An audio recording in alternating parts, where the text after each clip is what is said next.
You can scroll ahead to the review at any time.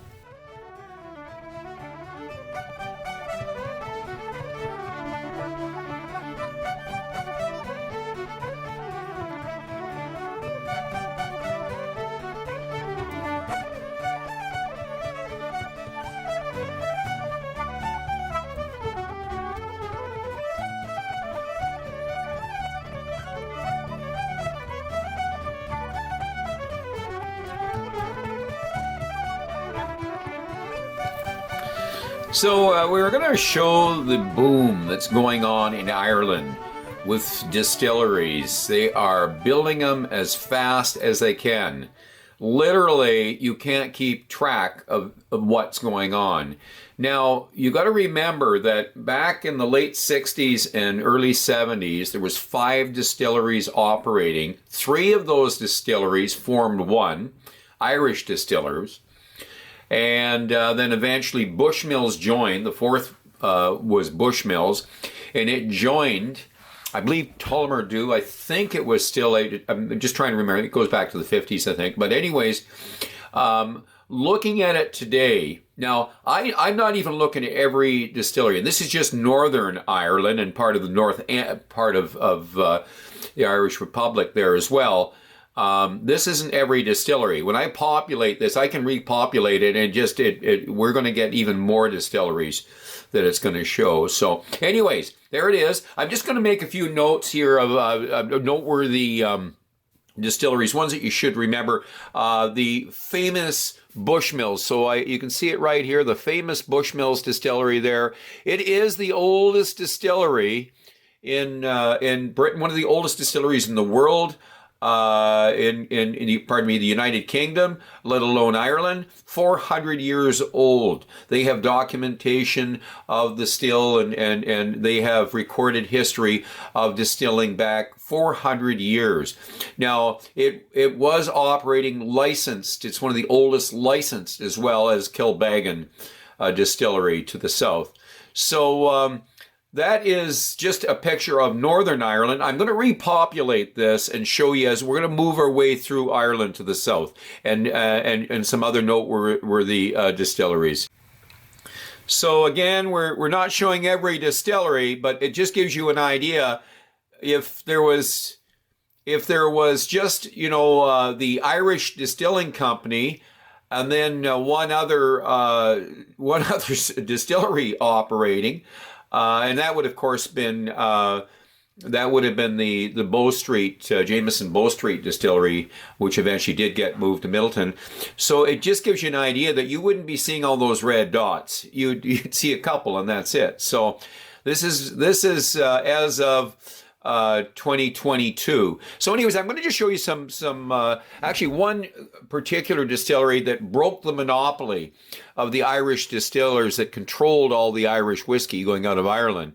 So we're going to go to the Cooley Peninsula.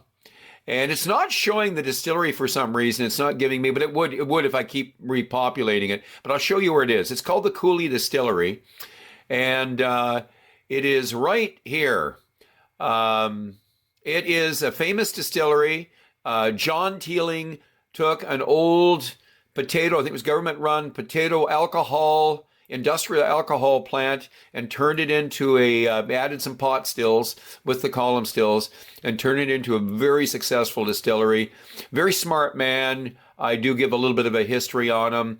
But anyways, a Harvard graduate, even wrote a paper on the decline of whiskey in Ireland and that. But he broke the monopoly.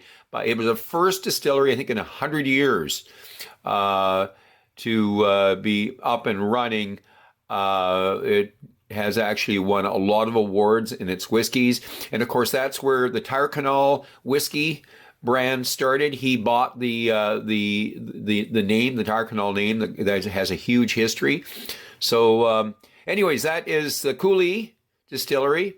And we're going to work our way down the coast here. And of course, the famous Bow Street Distillery.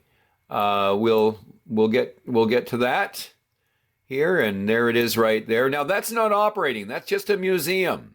Okay, I think you can go in there and have a dram there. I think, but it is the distillery I believe it was the early 70s, they moved down to Midleton. And that's where Jameson and the other whiskeys they distill. And so in Dublin today, you've got these other distilleries. You've got the Rowe Company Distillery. You've got Pierce Lyons. I believe that Pierce Lyons is in a church, I believe. Then, of course, you've got the Dublin Liberties Distillery in the Liberties area. And I believe Irish Distillers are way over here. Yeah, there they are right there. So anyways, that's the Dublin area. And I'm not showing you every distillery. So we're going to show you the Waterford Distillery here now. That was owned by Mark Rainier. And of course, he was the guy from Brookladdick. And there it is, right in Waterford. Actually, right on the river, close, very close to the bridge. There it is, Waterford Distillery.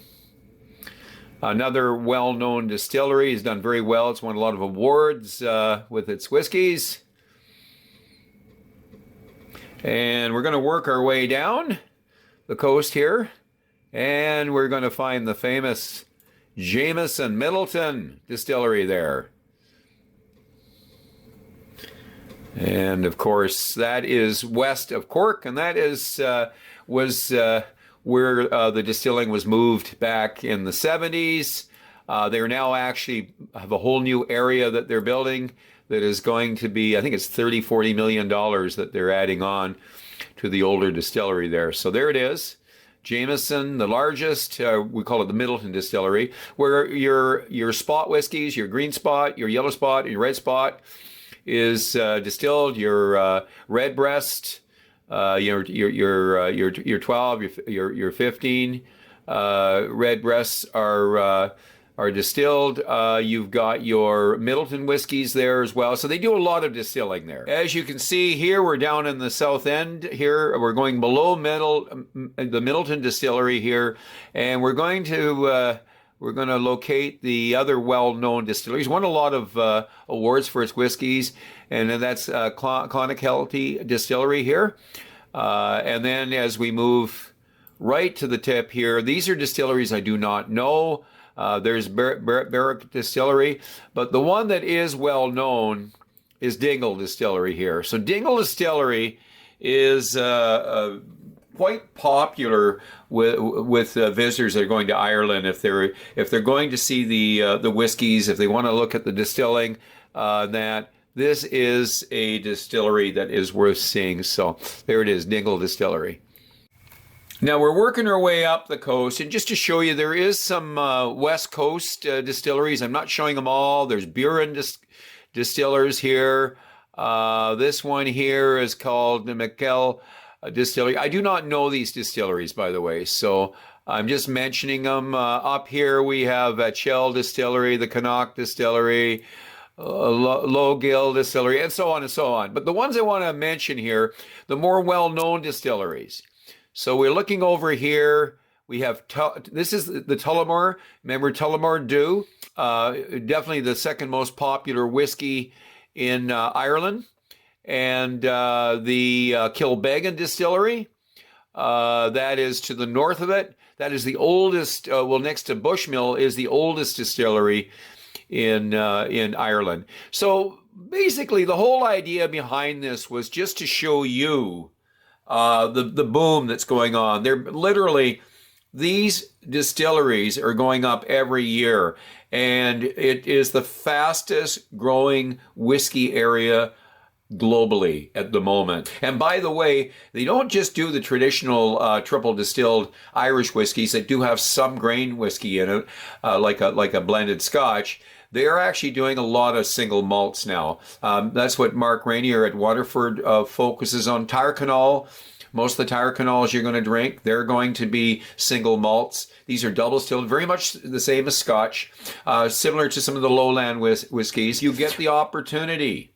Try some of this new Irish whiskey. Okay, and some of the age stuff, because Tyrconnell, I mean, you're getting 15, 16-year-old whiskeys. So you're going to look at Bushmills has got some single malts now that are well aged. You know, I think they've got 10s and 15s, and I think they've got some really aged ones, 21s, and so on. So keep an eye on these distilleries. Well, welcome to Noel's World of Whiskey. We're going to leave Scotland for a bit here, and I am going to go to Ireland. So we're not going to go through all the Irish whiskey that I have, but we're going to bring out a few here, and just maybe a little bit of something on Irish whiskey. Most Irish whiskey people relate to either Bushmills or Jameson, maybe one of the older brands, Tullamore Dew. At one time, Ireland had over 100 distilleries. At the turn of the century, well over 100 distilleries. And, you know, prohibition wasn't the best thing for Ireland. Ireland suffered enough from economic woes, you know, the potato famines, etc. But we had companies like Jameson that flourished through that period of time, and somehow it survived to what it is today. A lot of companies didn't make it this far, so we get into, we'll say, the 20s. We had companies like Rowan Company that were huge. We had Locke Distillery, which today is called the Kilbeggan Distillery. We had Tullamore Dew.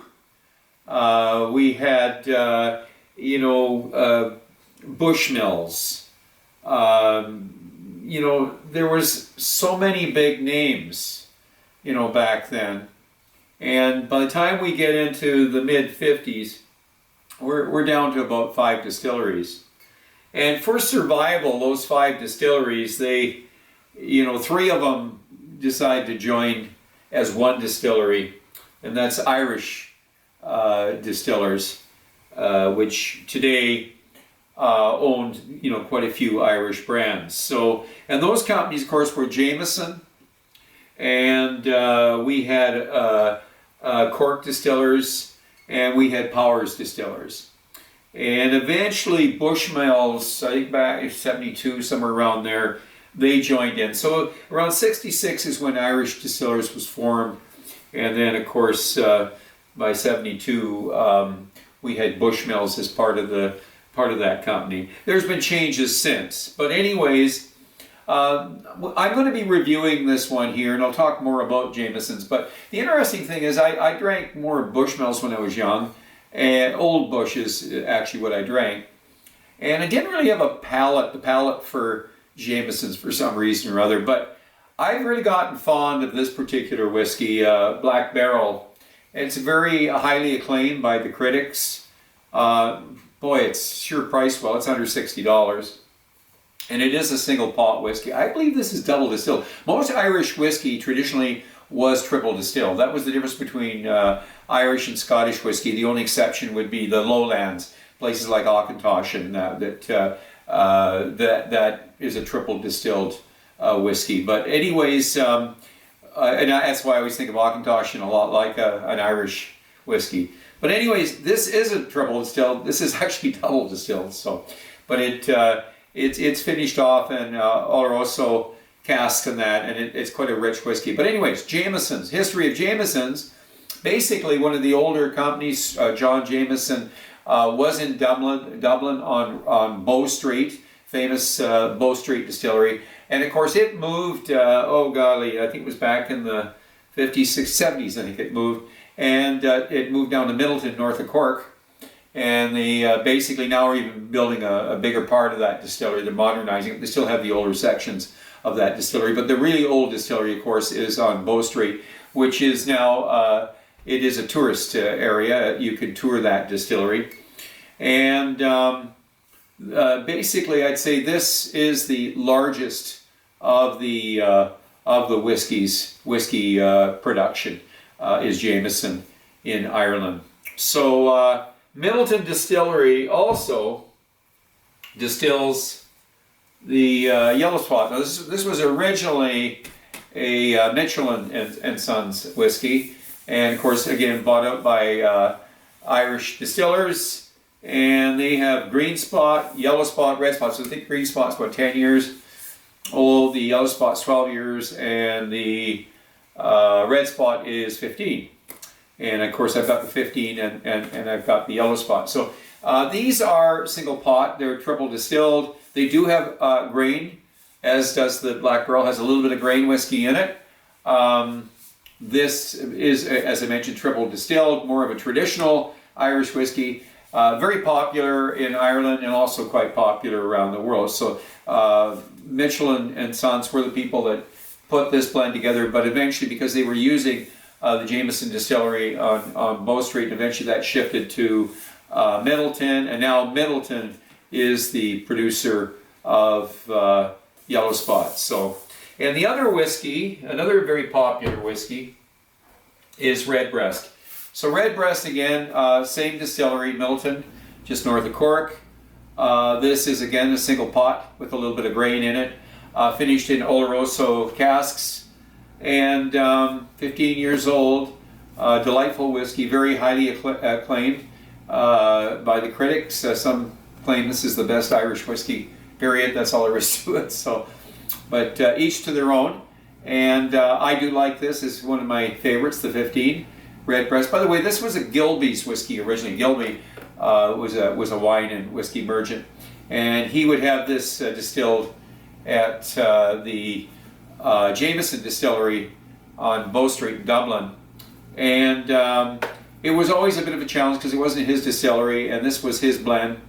And this came from his interest in bird watching. So if you look there, it shows the robin, and hence the name Redbreast. So, okay, I'm going to wander away from our traditional Irish to this brand here, Tyrconnell. Now, Tyrconnell was huge at the turn of the century. Tyrconnell was Alexander Watt. It was a big distillery, his distillery, and this was not the distillery name. The Alexander Watt Distillery was producing this brand as a result of a horse race. Now, he had this horse, Tyrconnell, that was entered into an Irish stakes race, big race, and it was thought to be too short, not have a good enough stride to be able to compete. So there was 101 odds against it winning this race. So it pulled off the impossible, and it became legendary. So Alexander Watts produced a whiskey in memory of it, and it was supposed to be a limited edition, but it was so popular and it took off so well. And I mean, this stuff was in North America, it was all over the world at the turn of the century. So he kept this going right up until their demise, when they got in trouble during Prohibition. They went from one of the largest distilleries in the world to basically shutting down. And that Tyrconnell name was purchased by a gentleman by the name of John Teeling. That'll be another story we'll get into. He purchased that name and he got it up and running, and he actually was producing this whiskey at his own distillery, the Cooley Distillery. And the story on the Cooley Distillery: John Teeling, a well-known business person, well-educated, Harvard graduate, was a guy that was involved in all sorts of different businesses, everything from the mineral investments, etc. But he also did a study paper on the decline of Irish whiskey. And what he did basically is he broke the monopoly and control of whiskey going out of Ireland by opening up the Cooley Distillery, and it was quite a challenge for him to do it. He took an old distillery on the Cooley Peninsula that was a government-run industrial distillery for industrial alcohol. From potatoes, mostly column stills. And he put some pot stills in there, called it Cooley Distillery, and he produced various whiskeys, including this one here, where he started off with that Tyrconnell name.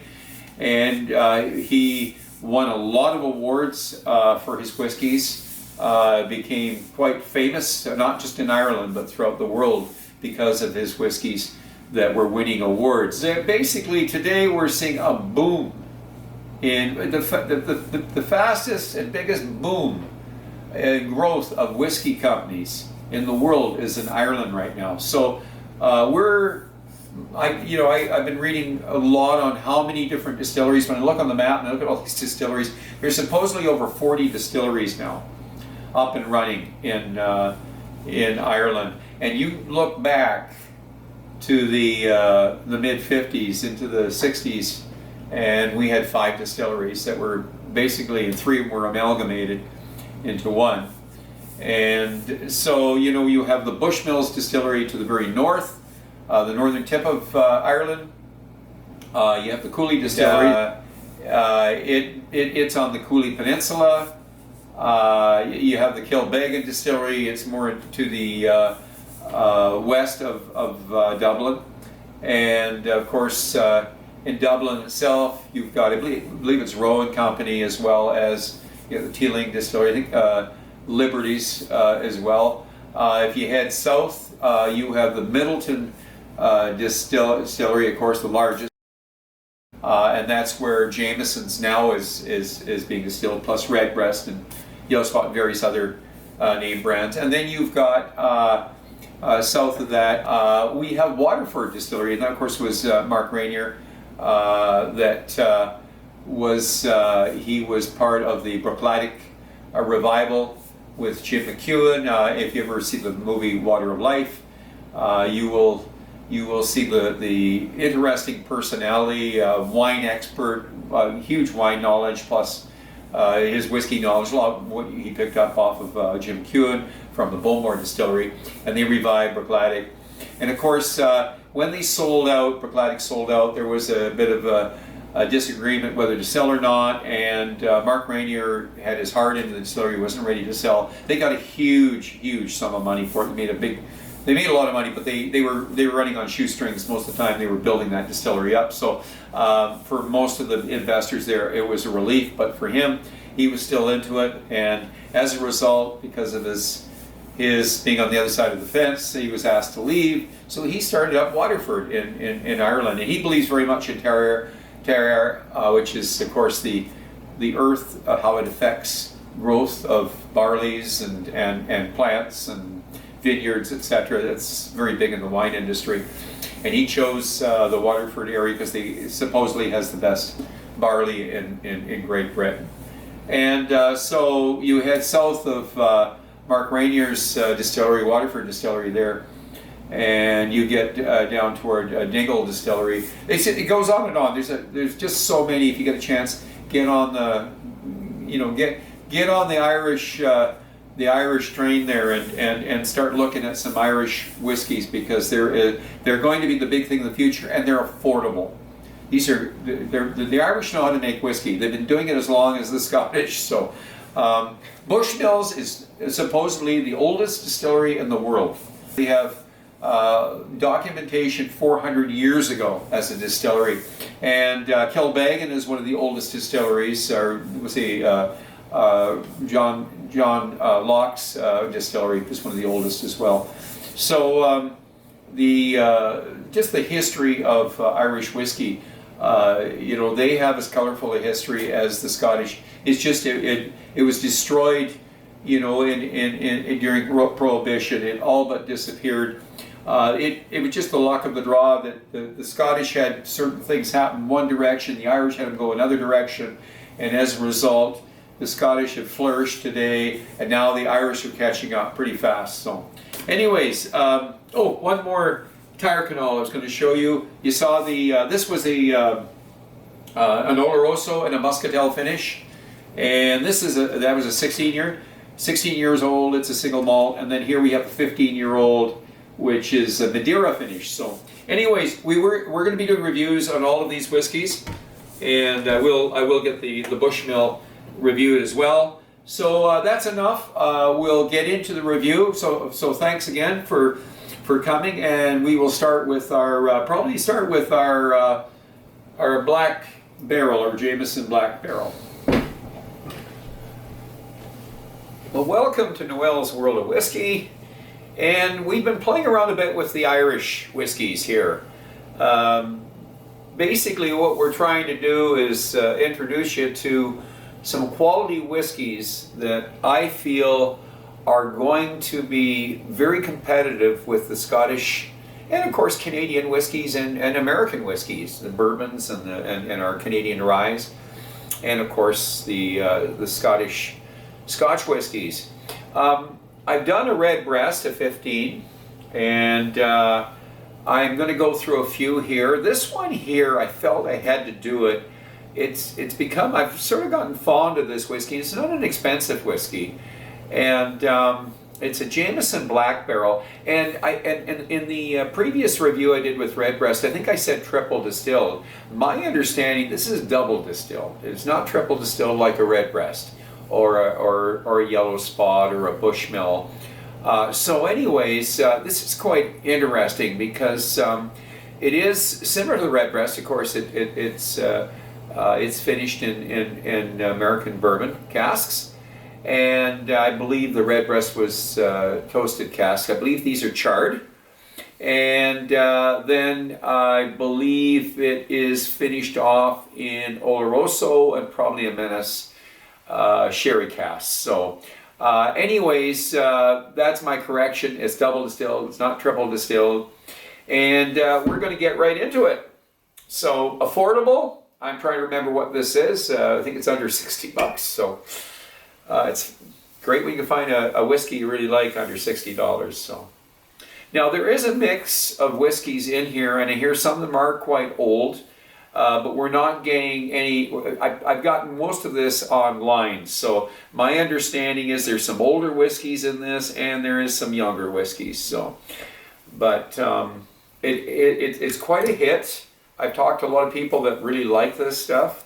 Being a Bushmill fan, I never did touch Jameson's much because for some reason it didn't agree with my palate, and this one has been a winner with me. So, anyways, let's get into her. The nose, lots of vanilla, lots of dark fruit, demerara and honey notes maybe.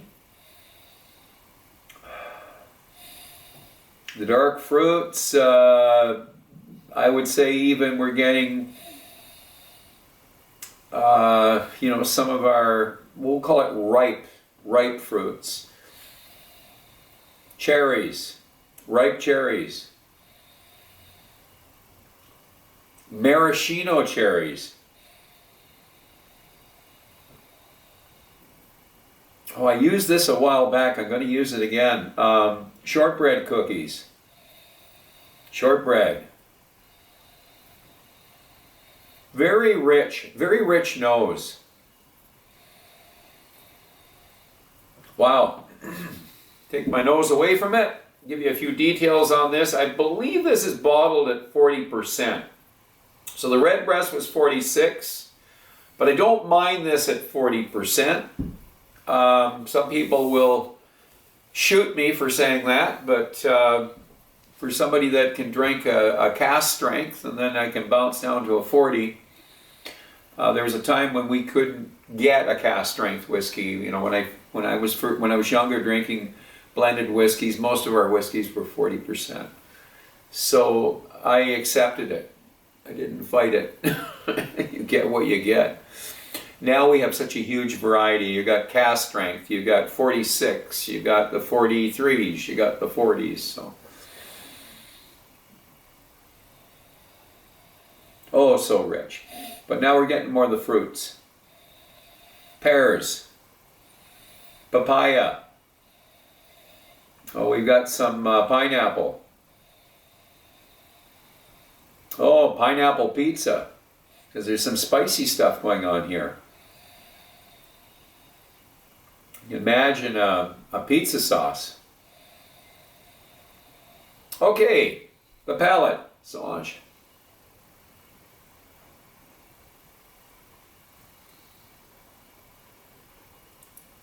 I never seem to get tired of this. Now, after drinking a red breast or drinking a yellow spot, Irish whiskey or a Kilbeggan, it's gonna you're gonna say, and like a lot of reviewers, it's watered down. I really am staying away from slamming these whiskeys that are 40 and 43. That they deliver them that way. They're enjoyable. There's a place for them. It might be in the summer. I might pull this out because I do not want a 46. I don't want a high ABV whiskey. So summer afternoon, late in the summer, hot day or something, this could be nice. A 40. Lots of sweet stuff going on here. Lots of fruits.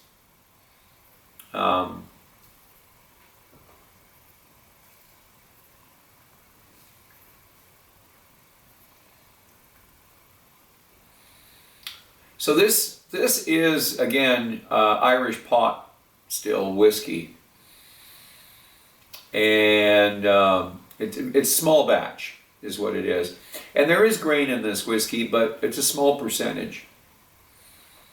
So both your grain and your malt is copper pot. So this is done in small batches. I think it's a quality whiskey, and I am getting lots of desserts here. They say it's double charred first filled bourbon casks, and of course finished in the Oloroso or M&S, Pedro M&S casks. So for the finish,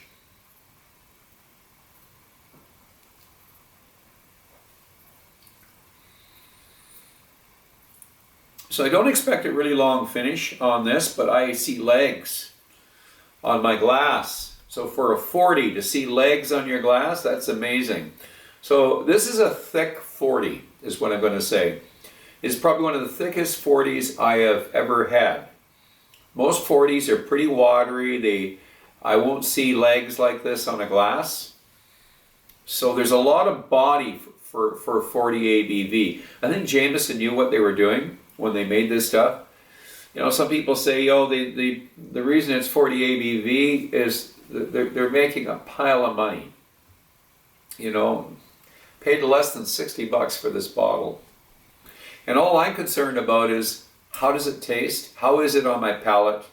Where does it belong? And when do we drink this stuff? On a stormy night? When it's cold? In the summer heat? I think there's a place for a lot of whiskeys that I listen to so many reviews, so many reviewers, and it's not easy to do reviews. What I've learned about doing reviews is there's a lot of work you put into it. And you're trying to be sincere and you're trying to get it right, but you're not going to appeal to everybody. And I get, I read reviews and I get stuff that I just kind of shake my head and I say, what are they thinking? But that's my opinion, so I got to remember that. I can be hard on reviewers, so I'm certain people can be hard on me. But I really do like this stuff. It does have a shorter finish. It's not as short as you'd think for a 40. I mean, there's lots of 40s, 40 Scotches I've done reviews on, and this is not that short, but it's short, okay? Because there is a lot of body to this. But you're going to get a lot of dessert notes. I don't, some people call it one-dimensional, the Black Barrel. I get a lot of different things going on here. I'm not going to add water to it. I don't think a 40 I'm going to do it justice, so.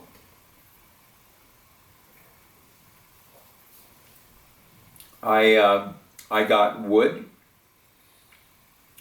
I had lots of fruit. I had honey. I had some spice. I've got some, I would say, stewed pears,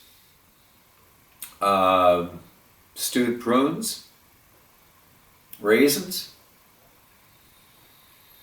a little bit of chocolate, dark chocolate, and coffee. Some coffee going on there. Cappuccino. There's a lot of stuff going on here with this this whiskey. I think this is a very decent dram for the money, and I really think it deserves a respectable score for anything under $60.